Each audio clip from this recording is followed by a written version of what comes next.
Old souls, young souls, and all my damn souls in between. Welcome back to another week of Old Soul in the Young World with your host, Jesse Ellie.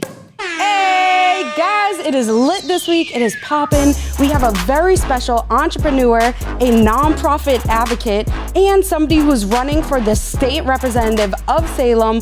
Welcome to the show, and thanks for being here, Manny Cruz. What's poppin'? Oh, Jesse, thank you so much for having me. I'm so excited to be with you. That's fire. Ooh. We've been looking forward to this day for a little bit, so we're happy to have you here. I'm gonna fill my cup and pass this over to you.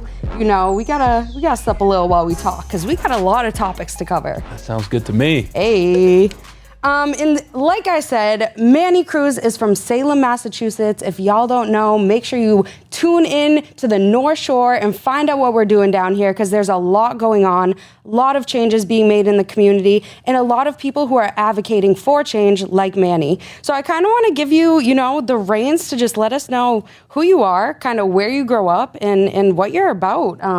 Running for, state representative. Absolutely. So my name is Manny Cruz, and I proudly serve our children and families in Salem as the first Afro-Latino vice chair of our Salem School Committee. Hey! Yes. And I was elected to that role 5 years ago. But first and foremost, I'm a proud son of Salem. I was born and raised in the community. I went to the public schools. I grew up in the Point neighborhood. And as a young person, I got involved in youth advocacy, and that's what put me on a path towards a career in public service and really trying to change the world around me. So by way of background, prior to my current role as advocacy director at Latinos for Education, I worked in the legislature under two different state representatives, State Representative Paul Tucker of Salem, who I'm looking to succeed on Beacon Hill. That's fire. And State Representative Juana Matias of Lawrence. Wow, that's huge. I just have to give you a congrats on that. Thank you. So those experiences for me working in the legislature were really formative, and I think that they inspired me to see myself in that type of role. So I've built experiences throughout my career in public service that put me in a position to when I got the call that the seat would be open, that my former boss was running for something else, I was ready to go on day one and put my hat in the ring. So I'm really excited about this opportunity and certainly excited about our conversation this afternoon. We are so excited to have you here, to have you representing Salem. I know me specifically to have you as a Democrat representing the North Shore, and all the things that you actually stand for is very important to me. Myself have worked in, after school youth programs with K through 5. Now I work at a high school. So, seeing the youth have people like you to represent for them, because I know when we were coming up, it wasn't always the same. We didn't always have people who we who look like us or who speak like us or come from a place that we come from, being able to represent us in a political matter, on political terms. And in today's day and age, we have so many, important topics like gun violence, abortion rights, and like you're even just saying, resources for children and youth about mental health or anything in between, drug substance abuse, all of that. And if you go on Manny's website, that's literally what it says. The things that he represents are broken down there, and it's super important that you guys know when you're going to vote on September 6th. That's correct? Right. When you go to vote on September 6th, that you know who you're voting for and what you're supporting, what's behind that vote that you're putting in. To kind of start there, I do want to go back and talk about more of you growing up and everything, but being a representative of Salem, you're going on doors, you're meeting people, you're exposing yourself to the community. How important do you feel it is for people to get out and vote? And what difference do you feel like it makes for people to vote? Because, there's this conversation that some people believe that voting actually makes no difference. That, people will talk about, but we can't get people to the polls to do it. How do you feel about that topic of voting and what it could do to get a vote for you to help Salem? Yeah, so, I appreciate, I think, first having that conversation around representation.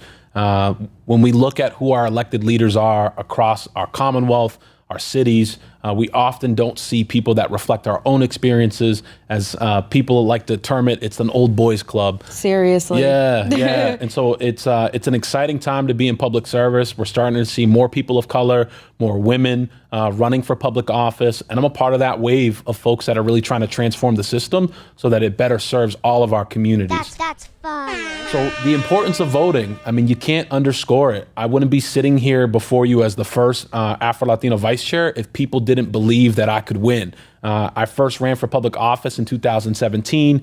And I remember at the time when I first started, people were really excited. But then I started to hear the chatter.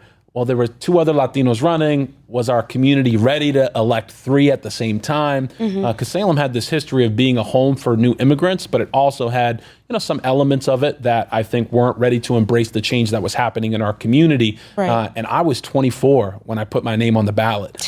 I was going to ask you that. So you started super young. I started young. Wow. Yeah, I graduated from Northeastern after studying political science with honors. And prior to that, I went to Salem State for a couple years. So I transferred in and I was working in the legislature. And within my first 6 months, there were 3 open seats on the school committee. And I threw my hat in the ring. And at that time, I think it was really exciting for a lot of folks, but I had some uphill challenges. I couldn't raise money because I was a public employee at the time for my own campaign, and I was working a full-time job. So I was up against folks that had a little bit more time to run. But what I'll say is every single person that I worked with, whether it was I was a mentor to them, I had coached them in basketball. They heard me speak at their public school because I spent a lot of time doing some of those after-school programs, just like you, trying to inspire young people to have goals and to improve themselves. And that paid dividends for me. And so I won by a margin of 700 votes. Wow. And that's huge. It was huge. And at that time, a young person like myself hadn't won a seat on a citywide level. Right. And for me to be that first person, I think, the 700 people that put me over the top, they were likely new voters, people that came up because I reflected their identities. I inspired them to come out, and every vote makes a difference. Right. And I've seen it in my experience. Just this last election cycle, when I was running for re-election again, I had a friend who her election came down to 11 votes. What? Yeah. Oh my gosh, it can be that close. And that's the difference between, making that extra effort, making that connection, going to your community, showing face, showing up and actually being at events, talking to your people and letting people know that they're heard. That's what makes most of the difference. You know what I mean? When people can connect with you, if they can't connect with you, then why would they want to vote for you? Yes. Shout out, Biz. But yeah, so I guess it's just crazy to me because 24, like a lot of us at 24 are still finding ourselves, finding our way, finding our paths. And I know that you mentioned during your intro, like you're from the Point. I think only people from, Salem, North Shore, close to there kind of know what the Point is. And don't really maybe understand what could come with that and the struggle maybe you had to go through to get to the point where you're even able to feel confident enough to speak up for yourself, to feel confident enough to take the positions to represent, people like yourselves. And could you kind of just express a little bit about your story of like when you were younger and you were coming up and what you learned that made you want to actually get into politics? Because there's so many routes you could go down. You know what I mean? You could just do motivational speaking. You could, start your own company and, for youth or this and that. Like, why politics and what was the struggle that got you there? Yeah, so my story begins with my family. And it begins with the person that wasn't there. So I grew up in a single parent household. I was raised by my mom. She raised my 2 brothers and myself on her own because my father regrettably engaged in domestic violence. He struggled with his demons, with alcoholism, and he chose to live a life that robbed from our community, dealing drugs on the street. And I think that, having that be the start of your origin story puts you in a really difficult spot. But I had to live with it every single day because I know we did the intro as Manny Cruz, but there's a lot of power in a name. That's the name that my mother gave me, Emmanuel. My first name's actually Victor. No way. Yeah. Wow. But all the men on my father's side of the family are named Victor. So my two brothers have the same exact first and last name as I do, but we all have a middle name that was given to us by our mother. So I choose that middle name every single day to affirm like my experience, my love for my mother, but also my own unique individual personality, and to detach myself from, my father's legacy, and to really forge out on my own. But what I would say is, when my mom came to this country, she came here with a husband who was a U.S. American citizen. And then when they split, my mom's a single mom raising 3 boys. And we grew up in poverty and we were transient. So as a child, I experienced homelessness. And as you said, there was, I think, different routes that I could have ended up in. Being in a community that, yes, at times struggled with youth violence. And I struggled with my own demons. I had this internalized anger that I carried from my father not being present. And then later, my mom would find herself in another situation dealing with domestic violence. And I was going through the public school system, and my teachers couldn't understand where that anger came from. Right. It would just be a minor interaction that was disrespect that I viewed as like an existential threat to my existence. Correct. And I would come up and I'd have these displays and outbursts of anger. I'd be in the principal's office. They'd bring the school resource officers at times. And what I really needed was I needed help. I was going to say, they bring the school resource officer, but they don't bring the resources through the school. You know what I mean? Like, there needed to be programs implemented for children like you. That's sorry. right. No, you're right. And I mean, I think that that's part of the problem with public education is I was being fed through a pipeline that's the school to prison pipeline rather than 100%. the interventions that could have led me to being the person that I am today. But there was an intervention that did change things for me, and it started in middle school. So my friends from the neighborhood introduced me to a program. It's now called Leap for Education. Shout out to Baldwin. Yeah, shout out Leap, shout out Baldwin. Hey. Baldwin was the one that actually recruited me for the program. Okay. He was going there during the summers, and I met the executive director, Linda Saris, and she was the first person outside of the school that really engaged me in the academics, but saw the talents and gifts that I had. I was charismatic. I was a great writer, but these were all things that my school teachers didn't know about me. And around the same time that Linda started engaging with me outside of school, I had a mentor in the public schools. His name was Brad Malone. At the middle school level, and he started doing these things because he was the conflict resolution teacher, and I had conflicts with my peers, with the teachers, with the administration, and I spent so much time in his office. And one day after school, he approaches me. He's like, Manny, I want you to be the captain of the wiffle ball team. Out of nowhere. It was like out of the blue. He's like, I want you to be the captain of the wiffle ball team. And then it was the basketball team. Yeah. And then it was the flag football team. And then he encouraged me to run for class senate. And at the time, I had this deficit mindset about who I was because of what was happening to me at home. And what he was doing was he was building me up. Right. Yeah. And that didn't pay dividends till like 5 years later. 5 years later. That's crazy. And it shows the importance too, sorry to cut you off, but the importance of mentors and people being able to intervene in your life and give you that help, just that hand, you know what I mean? Because a lot of us are struggling. A lot of us are going through things, especially in the public school system where things get overlooked and we're all just people, right? So when you're coming in and you're having an outburst, you have a teacher there that maybe necessarily didn't come from the environment where she would recognize an outburst as being a cry for help. And that's very, minimal on the scale of what we need for resources and what we can bring into our education system. But even having you represent that and speak your truth out loud in your story, that as an example makes you a mentor for others and lets people come up and be able to speak their own truth. So it's like, I just want to shout you out for even, calling out domestic violence, the changes you can make and the mentors that can come in your life and make you go or help you go down a different path because, some of us just need that extra little push. And if you're someone out there that can give someone that extra push, if you have that energy, you have those resources, share them, pass them along, just like Manny is. You feel me? That's fire. But sorry, I'll let you continue. No, that was the right time because you talked about those mentors and there was one last piece to the puzzle that was missing. Brad and Linda, they could only go so far in their mentorship of me because they didn't share all the identities that I held. Of course, right. That's very important too to recognize. Exactly. So as a young man of color, an Afro-Latino, when I got to high school, I decided to go to the Boys and Girls Club. I had been suspended for 10 days, and a couple of kids, they saw that I was tall, and they were like, I want you to play on a basketball team. So they recruited me. And there's where I would meet my mentor, Andre Daly, who was the first Afro-Latino mentor I ever had. So a black man who reflected some of the identities that I held and had the same lived experience. He grew up in Roxbury. He would grow up in a situation in which he was just seeing a lot of violence in his community. Right. But he found a way out, of the community. And it led him to college, led him to community college, eventually going to a 4-year school. And then he had this life mission that awoke for him, in which he wanted to give back to other young people to make sure that they could see a path for themselves. Mm-hmm. And that's what he did for me. He took all those lessons that I wasn't really ready to receive from Linda and Brad, and he built on the strengths. He was like, Manny can lead.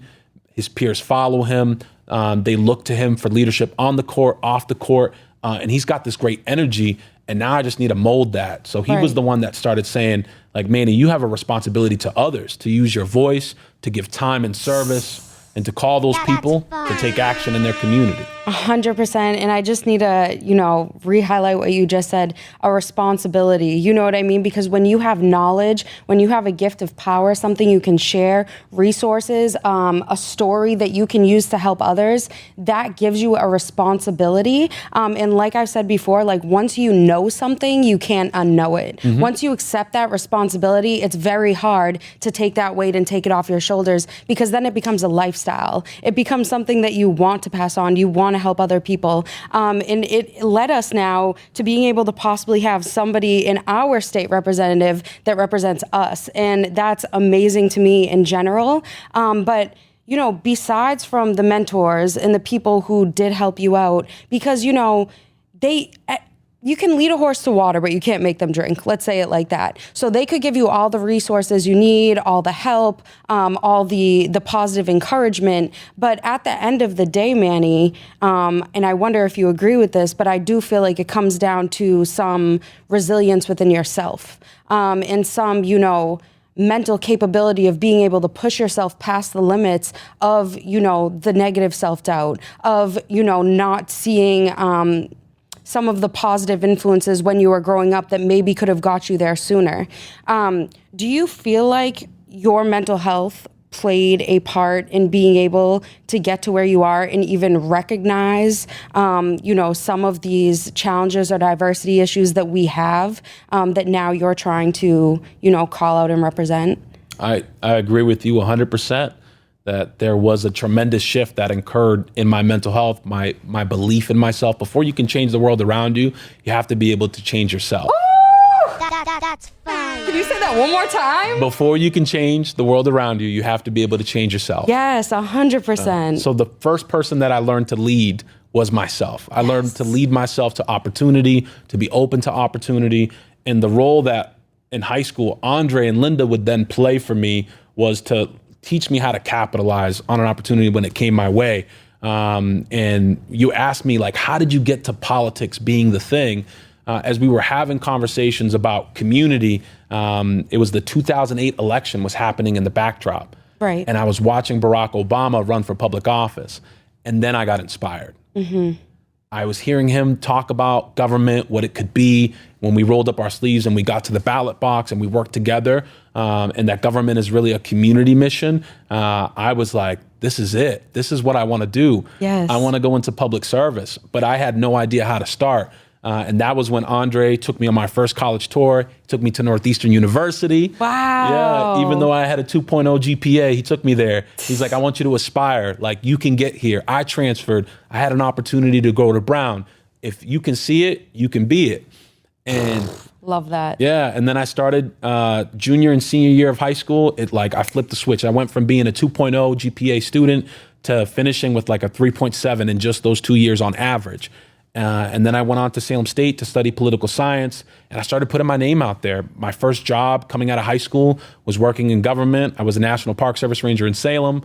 I applied for this group called the Governor Statewide Youth Council, and then I did something I didn't do when I was in high school. I joined student government to advocate at Salem State on behalf of my fellow youth, and those were the foundational experiences for me learning, what it means to give service to others. Hey, and That's shout out because I'm an alum now from Salem State as well. So appreciate everything that you've, added into that.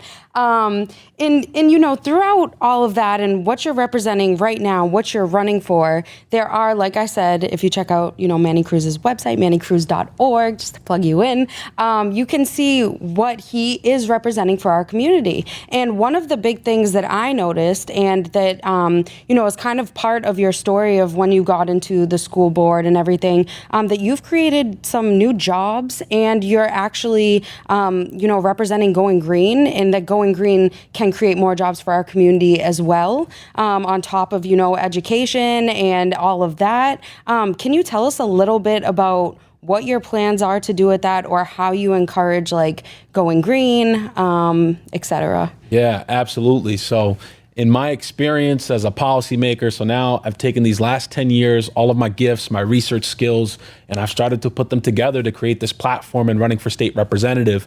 And I'm a millennial, which means that I grew up learning to recycle, about environmentalism, and being told by people like Al Gore that my future wasn't going to be guaranteed. Right. And now I'm a father. I've got a 14-month, thank you, little bundle of joy. Her name is Ivy Sophia. So I'm a girl dad. I actually got her name right here on the suit jacket. So that's my lucky suit. So and sweet. and I think about her and the fact that she may not have a livable future if we don't do something urgently about climate change.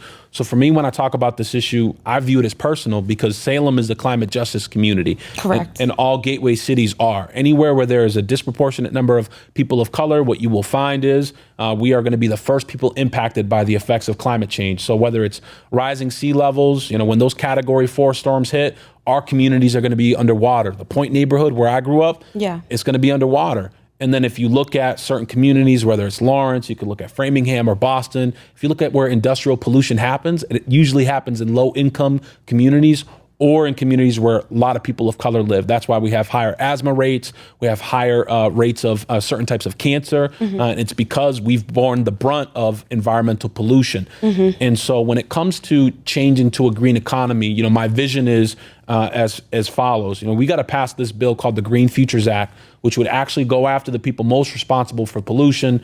These are the importers of fossil fuels. So the people that are bringing oil and the natural gas industry to life here in Massachusetts, and we tax them at a higher rate so that we can invest in a new type of economy, one in which we have more renewable energy, offshore wind, solar, and forms of energy that, quite frankly, don't put us in a position where we're killing the planet and people. Right, 100%.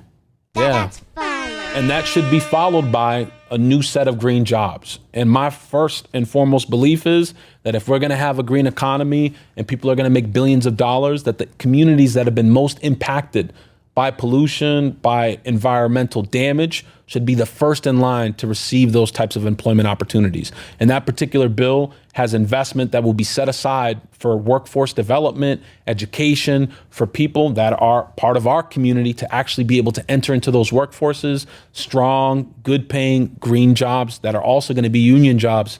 So they're going to have benefits, which, Yes, we love to see that. That's what we love to see. We love to see that. And, speaking of the union, you actually yourself, through your campaign, have been backed by a couple big sponsors. And I want to give you the chance to kind of shout them out. And, one of them being a union sponsor. And then I also want to shout out, the Nurses Association, because my sister's a nurse, so that hits close to home, and we appreciate that. So I just want to give you a moment where you can, call them out and shout them out for sponsoring you. Thank you for that, Jesse. So Yes. I am the environmental justice candidate in this race. I did receive the endorsement of the Environmental League of Massachusetts Action Yes. Fund. That's For my green policies that I put in my platform. But I'm also the candidate of labor. So the Massachusetts AFL-CIO, the Massachusetts Nurses Association, the laborers, and so many other unions have coalesced around my candidacy. And that's because I have a vision for ending things like what's called wage theft ensuring that every single resident who is a member of a union is being paid a prevailing wage on jobs, but that also we're building a new pipeline for our young people to enter into the trades and into unions. This has got to be one of the top priorities, especially because the Biden administration has new federal funding that's going to allow us to rebuild our country. And I think fundamentally people of color should be a part of that solution when it comes to union jobs. Right. Like, we need to see more diversity, whether it's women, people of color entering into the trades. And our unions are best positioned to offer people wages that are economic mobility and prosperity for their families that can create generational wealth. Right. And so I'm honored to have those endorsements, and those folks are going to be my partners if I'm elected on Beacon Hill to help me ensure that our Commonwealth serves all of our residents better. Hey. That's fire. I don't know, guys. If you're listening in and you're still questioning who you're going to vote for on September 6th, I think you need to keep checking out Manny Cruz's stuff, because the stuff that he is representing is so important to what we need right now in our climate, especially, like I said before, with so much going on. And I do want to touch across a couple of things that are very important to me, being a female, just in general, being in a school system, working in a public school, working for education, being an advocate of mental health. Something that to me in education right now, which is huge, and I keep saying it, I keep reiterating it, I keep bringing it back to this, but mental health. And right now we have I don't even know what to call it, a pandemic. I guess we could call it a pandemic, where we have so much mental health issues that we are having a huge increase of school shootings in this year compared to every year previous, to the point where, and I've said this on the last couple shows, but I'll keep repeating it until people understand, the statistics right now for school shootings is 11 per week. How many days do we have in a week? 7. So we have more school shootings a week than we have days in a week. What is the issue with that? What can we do to surround some of the problems with gun violence, with mental health, with, stricter laws around how we go about, giving out guns, and just in general going about the process of that? And does your campaign, or do you represent any of that going forward? Oh, yeah, absolutely a part of the platform. So I'll say mental health is a personal issue for me. I've had friends that have lost their lives to both substance abuse disorders, but certainly to suicide as well. So when we think about mental health in our country and in our state, number one, there's the stigma around mental health. People aren't willing to talk about what's happening to them. And this has been going on for decades, but we also don't have capacity. So as part of my campaign, I've put up a couple of key pieces of legislation that I want to support that will help flip that paradigm, trying to end stigma, get more funding into building an actual mental health infrastructure within our communities. But I like to focus on the piece that you mentioned around our public schools and school shootings. First and foremost, we have to separate mental health from the gun issue. The gun issue is very simple. What we need to do is we need to ban AR-15s. They are the weapon of choice of mass shooters. So we need federal legislation that brings back the assault rifle ban that used to exist here in our country. But then states also have an opportunity to lead. They could be doing things like we have in place here in Massachusetts, where you are required to do an interview with a member of law enforcement before you can actually get a permit to have a firearm. Correct, yes. Yeah, you're required here in Massachusetts to actually go through a background check. Right. Additionally, if someone is having a mental health crisis, I, as a family member, as a friend, or as a provider, I can use the red flag law that exists to alert police that there's a person who I think is mentally unstable that has access to firearms, and those guns can temporarily be removed from the home while that person gets services and goes through the court proceedings. And we need to replicate these types of laws all across our country, while also still expanding in certain areas. One of the things that I want to work on when I get to Beacon Hill is addressing what are called ghost guns in our state.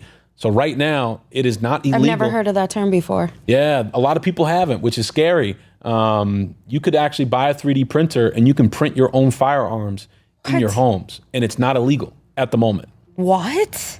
Yes. That's insane. Yeah. And are they do 3D print fire guns work? They work. If you look it up on the news, there was the former Prime Minister of Japan, President Abe. He was murdered by a ghost gun, something that someone made in their own home. Wow. In Japan. And so this could happen here in the U.S., in which we have a mass shooting from a ghost gun. And so there's some legislation on Beacon Hill right now that I want to support that would ban the production of these and would really prohibit the manufacturers from allowing this type of function within their designs. So, that's the piece that we need to do with respect to gun control is we need to bring back these sensible laws, universal background checks. We need to ensure that law enforcement has the tools to remove guns from homes that are unsafe through these red flag laws, but then also ban certain types of weapons. But the mental health piece in our public schools, you mentioned the pandemic. That has exacerbated what already existed in our country, in our state, in our cities. Correct. Our kids need so much more support. You think about someone was in 3rd grade when the pandemic started. And now they're in 5th. Or in middle school. Or in middle school, correct. Right. So you think about what that does for your development. Yeah. You're not socializing as much. And it really has taken a lot of kids off track. So what we need in our schools is more integrated student supports. That means we need data systems, we need staffing, we need mentors that are designed to really support the whole child, the whole student, and all the various needs that they might have coming into the classroom. And there are some bills and some funding opportunities that we could be taking advantage of. I was just going to push back and say, well, it's funny because I work in a school system and I see we have boards and boards of open jobs of special education specialists, of, social workers, all these open things of resources that children need, teachers and important jobs in schools that we need, and they cannot get filled right now. You know what I mean? So then we think about the funding. Why don't we have more funding in public schools for opportunities like that? Or why can't we pay our teachers more that are so, important that we have them there every day? We're putting our kids into one building for how many days throughout the year, for how many months throughout the year, and we want them to be safe. We want them to get a good education, but we don't have the resources to give them that. So it's like this rolling ball of, so where do we get it? And kind of, when I was looking through some of your resources on your website, I saw you talk about, outsourcing to Boston, getting some Boston funding into public school systems in cities outside, greater Boston. Is that a possibility of actually getting some of the Boston funding to Salem school systems or surrounding areas? Yeah, so to be clear, when I talk about Boston and getting the funding, it's from Beacon Hill, the state house itself. Okay, got you. So not from the city of Boston. The public schools there also need our support and resources. So here's how we achieve that goal. We passed landmark legislation back in 2019 called the Student Opportunity Act, which transformed the funding formula in our public schools. However, we're only implementing the Student Opportunity Act in a 7-year plan. So we're doing it 7 years at a time. So 7 years from now, our schools will be quote unquote fully funded. But we have a rare opportunity this fall to actually inject new resources into the public schools by passing a millionaires tax.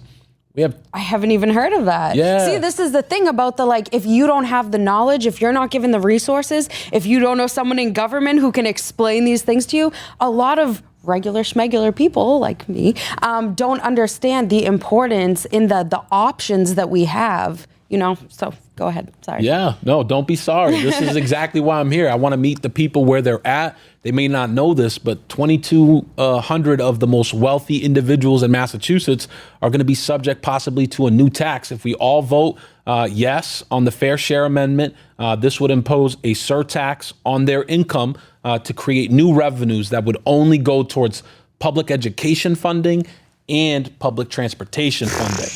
That's fire. Yeah, so it's dope. Amazing, So amazing. There's two things that we could do with that funding. We could transform our public schools. We could create universal pre-K. We could fund our institutions of higher education and do the things that we're talking about, raising teacher salaries, bringing in more support staff, and implementing, all of those types of programs that we know make a difference for kids. And so everybody needs to vote yes on this question. But then the second piece is, it's also going to play a role, that millionaires tax, in transforming our public transportation system. We've got trains that are on fire, that don't run on time, I and that heard aren't that they're safe. about to shut down the subways. I'm like, what's going on? Am I going to be able to get from Salem to Boston in the future to see a Celtics game? I don't know. Do you feel like that is kind of going in the direction of taking away the trains, or are we funding to make public transportation better? Because at this point, I can't even tell anymore. Yeah, so the public transportation system here it's unsafe, it's unreliable. I'm very concerned about the future of it. There was actually a Federal Transportation Board study that showed that the trains are unsafe because of staffing issues, because of mechanical problems, but also the fact that we've deferred a ton of maintenance in the system. So, what do we need to be thinking about to make this situation different? We need a world-class transportation system. You got to modernize it. You have to electrify it. Every single commuter rail train should be a double-decker. And we should also have free bus service for all of our residents, but those buses should be fully electrified. And what we know from other parts of the world, like Europe, if you go there now and you take the train, it's high speed rail, it's light rail, it moves faster, it's more frequent in service, and it's a viable option. We chose cars 30 years ago over public transportation, and it's time for us to reverse course because this is a main way that people get to work in the city, but it also has like all these other implications around health, education that people can access. So I think it's time for us to build train stations that go from north to south. So I should be able to get from Salem all the way down to the South Coast in one swing. But then we also need east to west rail to connect the entire state by train. Agreed. And these are big topics. These are big things that we're saying. So it's not like these are things that happen overnight. But if we can take the steps to work there, what it is, everything that we're talking about, from energy resources to school to everything in between, like they all tie into each other. So if we didn't even get to this topic yet, but to talk about abortion rights, like we're taking away abortion rights. So that means we're having more children, but then we have not enough resources, like you said, for like pre-K everywhere. So we want our children to go into schools to get good education and be safe, but we have people who can't afford it. So we need to get funding for that. And then we need the funding for the transportation so we can get the parents to get the kids to school. It's like this whole 360, they all play into each other. So when you're thinking about one issue, it really ties into so many other issues and things that we have a say in, that we have an option in, that you can vote for. So when you're considering this September, like I said, whether you should vote or not, make sure you're considering what it's going to do for future generations, for your children, for yourself, because we do have options. And I think that's the most important thing that Manny is bringing to the table today, the options that we have.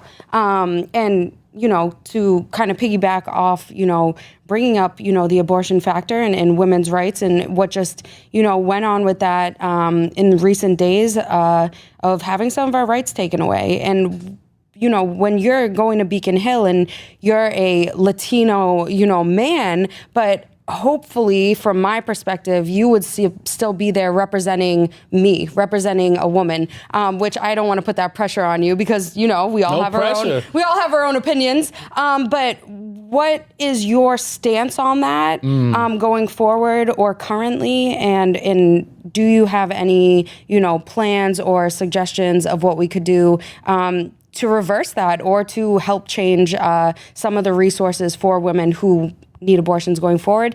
And I just want to reiterate, even though in Massachusetts it was not specifically taken away, there are so many states that this is being affected by, that if we can have people representing that, as our state representatives, it can lead to example for other states to follow along. Massachusetts is a state that a lot of people look to for innovation and going forward of change. So I think if somebody in our, district is representing that, it could kind of lead into others. So. Well, Jess, you got the questions today. I do. I got all the damn questions. So let me tell you. Oh, no, I said damn. Oh, you're good. Shucks, we broke our no swearing. Is there a drop for that? Well, I'll just do this. That's fine. Because I don't have a job for that. So That's sorry. Good. That's good. Well, so here's what I'll say. So number one, first of all, I lead with my values. So I am pro-choice, first and foremost. I do believe that women should have rights to an abortion here in our country. What happened with the Supreme Court is an abomination to the history of our country. 50 years of settled law taken away from women all across the country who are going to be put in positions where they have to choose between life and death in some instances. So yes, in Massachusetts, abortion is still legal, 100%. We still have more work to do. I'm pleased to share that just this past week, the House and the Senate did come together on a new package to address the issues that were still outstanding when it comes to reproductive justice. So they just passed a new deal on this particular issue that would expand abortion rights by doing the following. Number one, it will protect any woman who comes here from out of state to receive care from extradition. So if you're Indiana and you're trying to extradite someone who came here, we won't give you any records. We won't comply. We will not cooperate. You're literally going to make me like cry on the show. I'm like, that makes me so happy. I'm literally tearing up because like, if that's how important it is, like knowing that our rights got taken away and like not even knowing that there was options, because I'm thinking about other women having to come here and already it's so difficult that you're making the decision or you've been put in a position where you have to do that, and then going through the medical and financial aspects of it, like just knowing that it's still being talked about, like that means so much to me. So I'm gonna let you continue. Well, Jesse, you know, your passion is evident, and you're right. We need to do right by women in our country and patients that need care. And in Massachusetts, we've expanded funding to ensure that any woman that's coming here or that lives here doesn't have to pay for care. We actually require now all insurers to pay for the cost of abortions here in Massachusetts. And then the last piece that I'll mention is that we still have some ways to go to ensure that there's not reproductive care deserts in communities that disproportionately don't have access to these services. So if I was the state representative of Salem, you know, one of the laws that I would want to support is a bill that would actually require our public universities to provide abortion services and or medication on their campuses so that young women don't have to make the trek across the state to receive care. They can do it in the privacy of their own university. And that's an equitable strategy for increasing access for communities of color as well, as we think about where our universities are usually located is closer to low income working class individuals. So that proximity is important. And so for my part, you know, I think we have to lead and we can't be afraid to talk about this issue. Right. So I am a reproductive justice candidate. I'm pleased to share that I got endorsed by Reproductive Equity Now. Yeah, which is formerly known as Narrow Pro-Choice. Yes. And I think that that's emblematic of the fact that with the second that this decision was leaked, I put out a statement saying exactly where I stand on this issue. I challenged my two opponents who had said nothing to that date about where do they stand. And then I put forward the types of policies that you heard that pass. And I said, this is what I will support. Yeah. I will be an advocate, an ally, and I'm going to speak up and use my voice. And this is not a women's issue. This is a human being issue. Correct. Men have every responsibility to speak up in these situations because, again, people need to know where you stand on an issue. So we have a lot more work to do around the country. You asked a larger question about, you know, what can we do to reverse what happened with Roe? Well, we need to elect people all across our country that believe that it is a fundamental right in our country for people to have access to abortion. So getting involved is a lot easier than people think. You know, sometimes you don't have to wait for a candidate that reflects your values. Just go by the issues. If someone you see someone's running across the country, even if you send them $5, $10, that makes the difference. It's so small, but it adds up with collective action. And I do think the other thing that I would encourage people to do is if you've got a state representative, a state senator who hasn't released their position on what they believe on this issue, call them out. Send challenge them an email. them, right? Yeah, challenge them. Yes, because sometimes, and especially like people listening in, if you're choosing who to vote for or you're looking at the candidates that you have, silence sometimes speaks louder than action. If they're not speaking up about that topic, if they're not representing you, if they're not talking about it, why? Why aren't they speaking out about it? Because maybe there's something to hide or something they don't want you to know. And that's what you need to look into. Like I said, it's so important when we have the power of options of voting and electing people who can actually make change and recognizing the power that comes with that. We all really have the resources at the tips of our fingers by working with people like Manny Cruz, who can be representative of the underrepresented. And that's what matters. And that's what's important, not only in the Salem district, not only on Beacon Hill, but in every state, in every country, in every government across the nation. Everybody should be, interested in these topics and issues because they do affect our future generations. Just like Manny called out, whether you're going to have kids or not, we all, have children around us. Whether you're married or not, whether you have kids or not, we all love a woman. We all have a mother. We all know somebody who deals with these issues. So make it more important in your life, in your conversations. Speak about it. Communicate about it. Having Manny on the show and just being able to talk like, I didn't even mean to get emotional. professional. I had no idea. I don't think there's maybe 2 times my producer can say like I never cry on the show, but like it really means so much to me to see a young man representing me when I don't have the voice to represent myself. That's huge. And that's one of the only one of the topics, because you with, green health, green jobs, advocating for underrepresented, for youth, all of that, Latinas, Latinos, in helping us move forward. Like you said, it's a community thing. You have to come together to make it happen. Manny, it is so important that people hear what you represent, because even before today, I already knew I was for you. I already knew that we were on a good wavelength, the same vibe, that we had good conversation, but I didn't understand how deeply it ran, that we were on the same topics of knowledge and understanding. So like I said, guys, if you don't know, make sure you do your research. Make sure you look into these people. Look into your candidates. It is important for our future.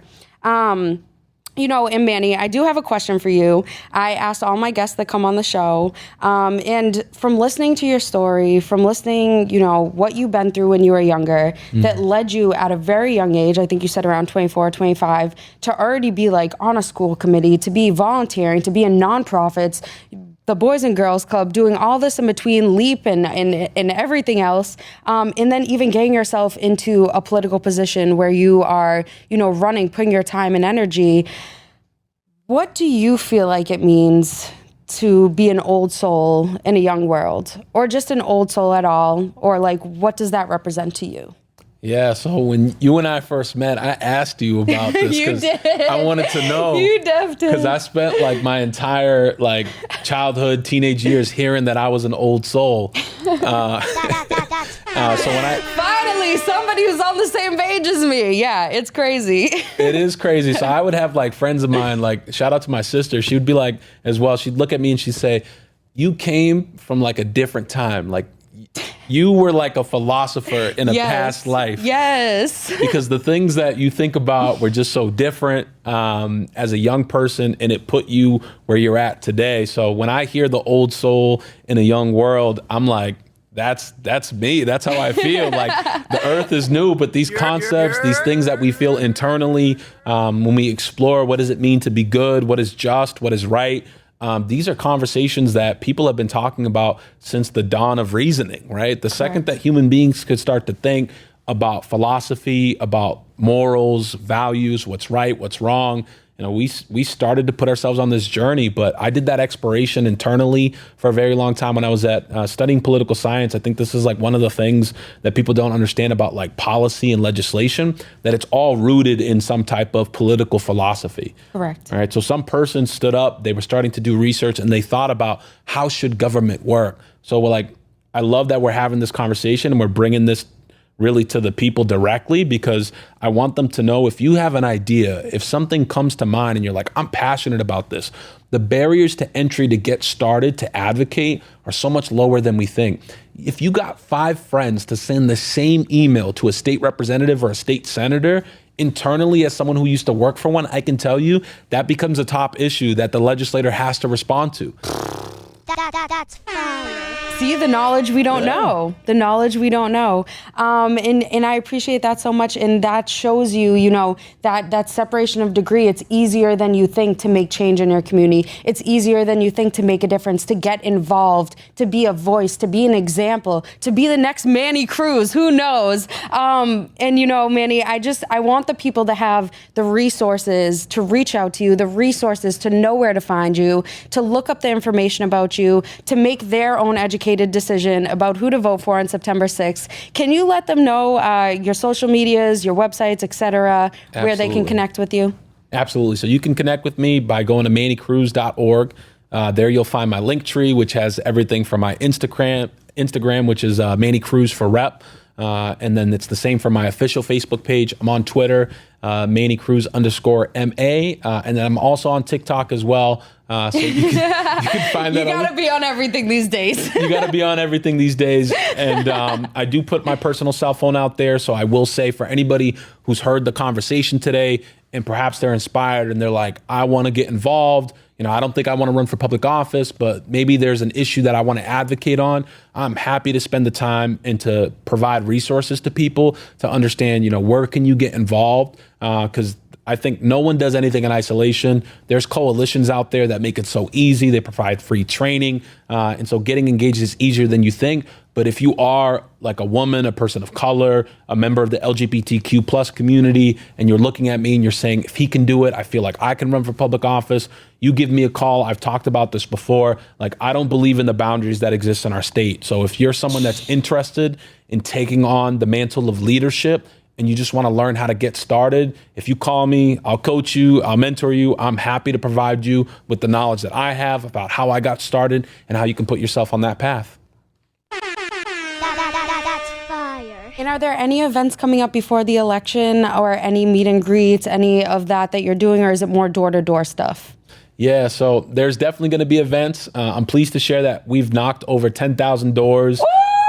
Yes. So that's how you meet the voters. I meet the people right where they're at with my literature. But we do events to bring people together. So we've hosted over 20 meet and greets throughout the city to try to get to know folks. And those are also on my social media. So I do event pages, but then we also do some promotional graphics. So I'll be having meet and greets throughout neighborhoods in Salem. And if you want to host one, my campaign manager's contact information is also on the website and on social media. All you need to do is reach out. And if you want to host us in your backyard, whether it's 10 of your friends, if you're like, I just want Manny to come to my barbecue, my son's birthday party, whatever it is, you hit me up and I'll make the effort to be there. He'll be there. He'll be shaking hands. He'll be kissing babies. He'll be doing all that good stuff. But guys, I just want to reiterate again the importance of knowing who is representing you, knowing who is in your state elections, knowing who's in your local town community elections, who's on your boards, who's on your school board committees.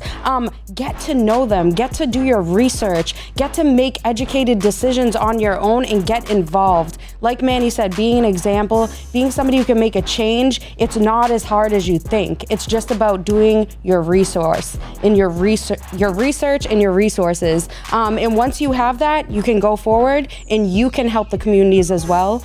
Make sure you tune in with Manny Cruz for his election on September 6th. You guys can get out there. You can make a difference. You can make a vote. Make sure you vote for Cruz as your state representative. And if you have any questions, feel free to hit either one of us up because we'd be happy to help y'all out. And make sure you guys tune in with me again next week on Old Soul in a Young World with your host, Jesse Ellie.